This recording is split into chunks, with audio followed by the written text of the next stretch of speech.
Welcome to No Tourists Allowed, a podcast where two recognized travel industry executives with a combined 71 years on the inside of travel and technology give up their secrets to the thing everyone wants to do. Travel better, spend less, and see more of the world. Here are your hosts, Mike Putman and James Ferrara. Good day, everyone. This is Mike Putman, and James is traveling now. He has an exciting project that he's working on, so hopefully next week he'll be able to give us some insight. But he will not be with us. But our producer since season 1, Nathaniel DeSantis, is sitting in for James' place. And so welcome, Nathaniel. Thank you for having me. It's fun. My first time actually co-hosting the podcast. Everyone's used to hearing me at the start of the episode, introing it, but it's fun to actually be a part of it right now. So thank you for having me as a co-host. Absolutely. Thank you for doing it. And Nathaniel is a producer for our podcast and many other professional podcasts. But today he's going to be a host. And then we also have a very special guest, Mr. Dean Curbishley. Welcome, Dean. Thank you for having me. Yes. And thanks for being on No Tourist Allowed.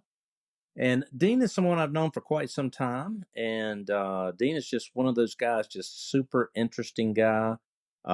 He's not a travel executive like a lot of our normal hosts are, but he's spent a good bit of his life traveling and has some really interesting stories. And so hopefully he'll be able to share some of those today. So, Dean, why don't we start off with tell our audience about growing up, where you grew up, what that was like. I grew up in a small town in the southwest of England called Honiton in Devonshire. Quite a rural town. A lot of retirees there. Not a great deal of industry. About 10 miles from the coast. Beautiful part of the country. Rains a lot. But I was kind of set on moving abroad from a very young age, Yeah. So what was your education like? Did you make it through school? And made it through school. I did very well in what we have is the Army Cadets in England, which you can join when you're 11 and you leave when you're 16. And I stayed in, for that whole 5-year duration. I actually reached quite a high rank in my county. And at the age of 16, I decided to join the regular army in what's called a junior leaders regiment, where basically it's 2 years of boot camp.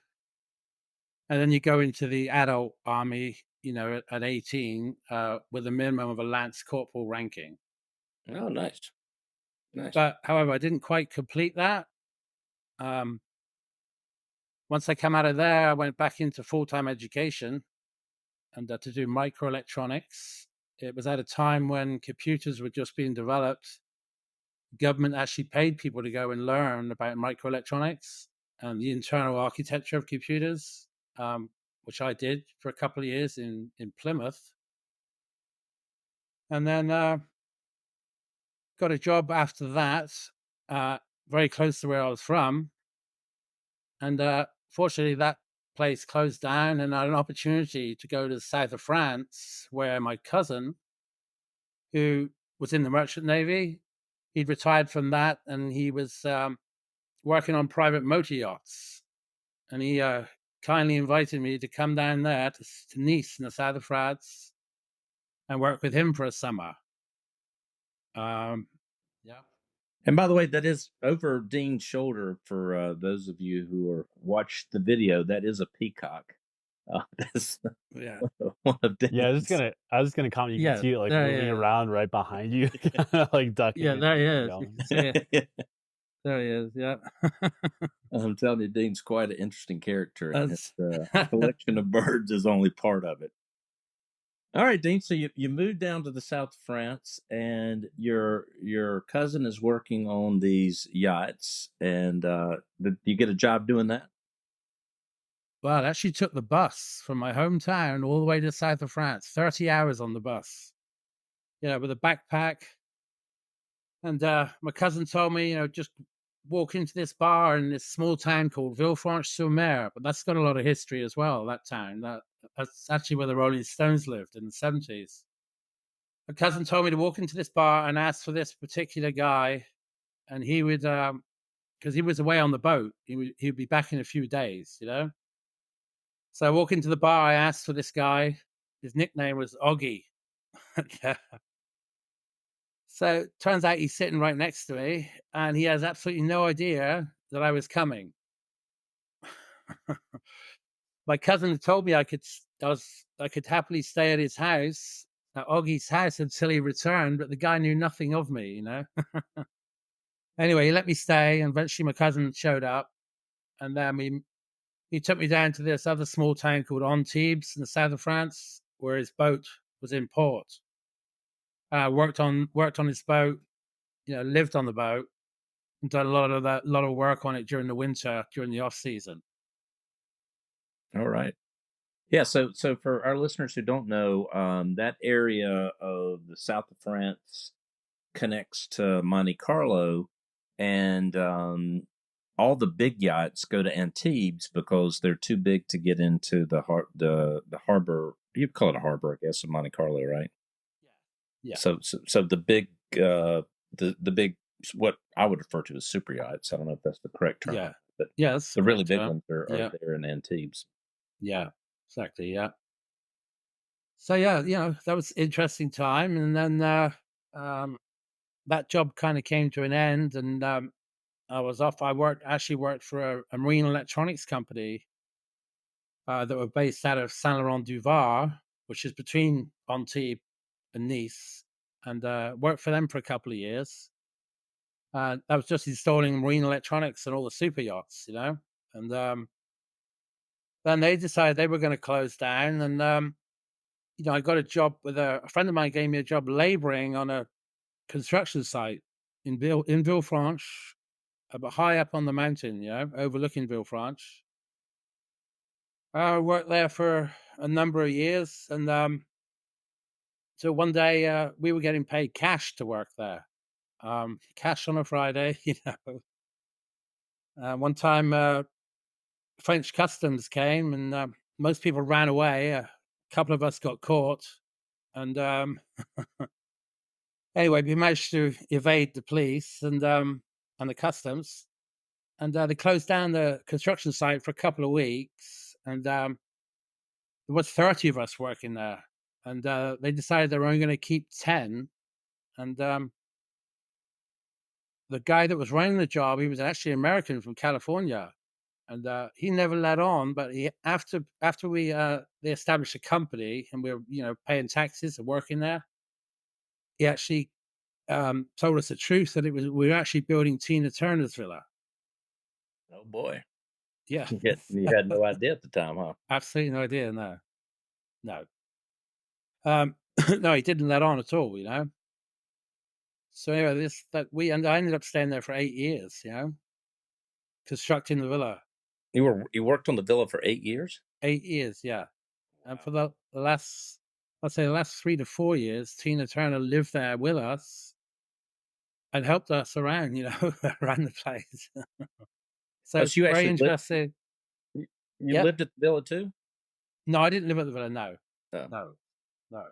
but you were living in that area. But once it was sort of, you know, at a phase where it was livable, she moved in, and of course it took a long time because we would completely finish rooms, and then she would decide she wanted something else. She would rip it out and do something else in that particular room. You know, it was like a hobby for her. You know. Yeah. Yeah. So did she spend a lot of time there, or was she traveling around, or? Oh no, she spent all of her time there. Yeah. Very rarely left the villa. I would leave the villa with her. She had a lot of furniture that came into a storage facility nearby, from various houses she sold around the world, and I would go down there with her, bring the containers out, put them in a large circle in the parking lot so people couldn't see her, you know, and she would go through the shipping containers, and choose items that she wanted to bring to the villa, you know. We'd probably do that once a week for a long time, you know. Oh, once a Uh, week? oh yeah, yes, yeah. that was a extremely interesting time in my life. Yeah, yeah. And how did you get along with the kind of getting into the French culture while you were there? Well, initially I couldn't speak any French, but by the end of it, I'd been there 16 years. So I can't, as time went along, you pick up more and more. Um, the French culture, completely different culture. Um, but I absolutely loved my time there, and I still have many, many French friends. Hmm. Very good. Very good. Were there other things you did in the south of France, or was that did you kind of work at the villa until you left? Once I left the villa, um, moved back to the UK, into London, actually into North London, and I worked for a French telecommunications company called Alcatel. I was testing the optical fiber transatlantic terminal equipment. The terminal equipment that connected to the optical fibers, and done that for a little while, and then I got offered a job, a refit on a super yacht, if you like, a 68-meter boat. I'm down in Portsmouth on the south coast. I went down there for an interview and spoke to the captain, and he happened to be from a village that was 10 miles from where I grew up. So he gave me the job to as the electrical and electronic engineer, because the owner who was Sir Bernard Ashley from the Law Ashley Company, he purchased a decommissioned Dutch pilot ship from the Dutch Navy, and we converted it into a luxurious yacht. So basically, my job was to manage all of the electrical and electronic installations. But we took every wire out of the boat and put new ones in, rebuilt the wheelhouse. I probably had about 35 electricians and 10 technicians. And it took a period of 18 months. You completely changed every wire in the boat. Even had a CAD designer to design the wheelhouse. I selected all the instruments, placed them all. I mean, it was the biggest job I've ever had. When the captain gave me that job, I felt uneasy about it. But so the plan wasn't for me to go sailing with it, but once we completed the refit, they offered me a job as a second engineer, which only made sense because I knew the boat inside out, electrically, electronically. Right. Yeah. So you set sail on this. So that's about a 220-foot yacht. Yeah, Yeah, that's a yeah, big one. yeah. So off we went. Sir Bernard Ashley's wife, Laura actually had an accident and passed away, and he remarried, and his new wife wanted to go looking for seashells around the Caribbean for 2 years. So we had over a 200-foot yacht with a jet helicopter that was worth more than the yacht on board. A 16 crew. We first of all we went to the Channel Islands, and then we went down into the Mediterranean a little bit. Went to Gibraltar. Then we went across the Atlantic, stopping in the Azores, in Horta in the Azores. Then we went straight across the Atlantic, and our first stop was where was it? I believe it was Antigua. Yeah, and went up and down the Caribbean island chain for 2 years, even stopping at uninhabited islands, looking for seashells because the boss's wife loved to make collages with them. I'm not Those were some joking. expensive collages, just the cost of Yeah, fuel. I mean, you should have seen some of the shells we found, especially on the uninhabited islands. Yeah. Wow, Yeah. so you did that for 2 years. Was there a break in that at any time? Did you get to fly back home? Oh, yeah. At one time, we came right up to Miami for a little while. I took some breaks there. I'd met a girl which ended up being my wife, and she was on another boat, and she was down in Aruba. So I took a short vacation and flew down there, and then we went back down through the Caribbean and then back across the Atlantic.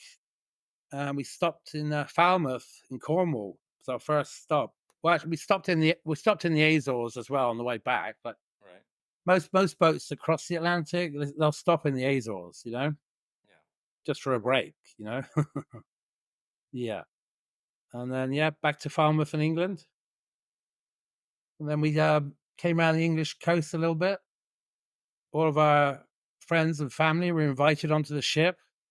We were just anchored off the south coast, just not far from where I grew up. Dean, during your travels, I mean, you went to all these exotic locations. Was there like a common theme that you found among people? I mean, getting to interact with all those different cultures. Was there something, like a common thread that you saw through all these people, or were there? But throughout the Caribbean, I mean, obviously there's still some British islands there, and a lot that were British that are independent now. Some that their own entity. I mean, but all the people were wonderful everywhere we went. I mean, we went to some very impoverished islands, as well. But people were generally wonderful. Yeah. In fact, I met friends down there that I still go down to visit now, and sometimes they come to visit me. Yeah. Yeah. In fact, I've just been back to St. Vincent recently. The Grenadines is probably my favorite part of the Caribbean. Why is the Grenadines your favorite? Well, I call it like untouched paradise. It's not as commercialized as the rest of the Caribbean. St. Vincent, where they made one of the Pirates of the Caribbean film. And since then, I've been back actually to work on that island. And for many years, the ship they used, the Black Pearl, was still in the harbor. They've Oh, just really? just been back this time, and I noticed it's gone. Oh, yeah. Oh, Yeah, interesting. yeah. So, tell our listeners what you do today. Well, what did you know? I've lived in the United States now for 22 years. So I've got a small business, and we do industrial metal detection in food processing, textile, and pharmaceutical industries. So we have around 8 employees and 3 techs that travel all around the country. Sometimes we go abroad. We go into food process facilities, service and calibrate their industrial metal detectors. So customers are looking for metal contaminants in the food before it's sent out in the supermarket. And sometimes that could be the finished item, or it could be, you're metal detecting a truckload of flour or rice or an ingredient. All pharmaceuticals, every pill is checked for metal contaminants. And in the textile industry, it's anything from carpet plants to anything. I mean, you can imagine the uses there are. Right? If you start thinking about it, metal detection is everywhere. Yeah, I can imagine putting on a nice sweater and having a scrap piece of metal in it. That's Exactly. your They have metal detectors that specifically look for needles. In Oh, yeah. clothing. Yeah. Well, that is quite an interesting line of business. Um, through the years, did you stay in touch with Tina Turner or after you left, or? I Not her personally, because I worked with her, day in day out. But her personal assistant, I would work with every day. Her name was Rhonda Graham, and sadly, she passed away last year. Actually, um, she devoted her whole life to Tina. And once the villa was complete, Rhonda went back to live in California. When I was out there working, I'd always stop by and see her. I'll send her an email once a year. Yeah. Last year, I sent her an email and no reply. I thought that's a bit odd. So I just Googled her name, and I realized she'd passed away. Hmm. I'm sorry to hear that. Um, so, and Dean, also, are there any must dos in the south of France that our listeners, is there a restaurant they should go to? Is there Oh anything yeah. off the beaten path that you could suggest after Well, living if you there? like if you like seafood, the best seafood restaurant I've ever been to is the Café de Turin in Nice. That's absolutely a must. Are there any things to do? I mean, of course, there are a lot of things to do, but are there any things to do that you can think of as someone that lived down there that somebody going in as a tourist might not think about doing? Well, they've got a very convenient train system right along the coast, so you could jump on the trains. You'd be in Monte Carlo in 10 minutes from Nice. Of Yeah. course, And then it's you can take the also. train on eastward and be in Italy in another 10 or Oh 20 minutes. yeah, Italy's right there too. There's a market in Ventimiglia in Italy which is very popular. You jump on the train, you're there in 45 minutes. Yeah. So for people wanting to go to South of France, I mean, of course, there's lots of coastal cities, Saint-Tropez and Yeah, Nice, can Antibes, can. Cannes, but you can fly. There's an airport right at Nice, which is right on the water too, I believe. Oh yeah, it's right on the water. Yeah. Yeah, and from there you could stay in Nice. You could go west to Saint Tropez or Cannes, or you could take some day trips into Monte Carlo. Or I love Monte Carlo personally, as long as somebody else is paying for it. It's dreadfully expensive, but you could go there and go to some of my friends went to Italy for lunch and then came back. Oh yeah, I used to do it all the time. Also you could be skiing in an hour in the winter. Because of course it's right on the Alp Maritimes. So yeah, jump in a car, you could be in a set of skis in an hour. Wow, yeah. Yeah. So Certainly a beautiful part of the world, and I certainly understand why there's such a love for traveling to the south of France as well. Well, Dean, thanks so much for your time today. Thanks for joining No Tourist Allowed, and I'm sure our listeners really enjoyed hearing a little bit about your story and your travels around the world. It's been really enlightening. I've learned a thing or two about you, and I've known you for quite some time. So mhm. thanks for being on the show, Yeah, and thank you very much for look forward having to me. having you again soon. It's a pleasure. Thanks very much.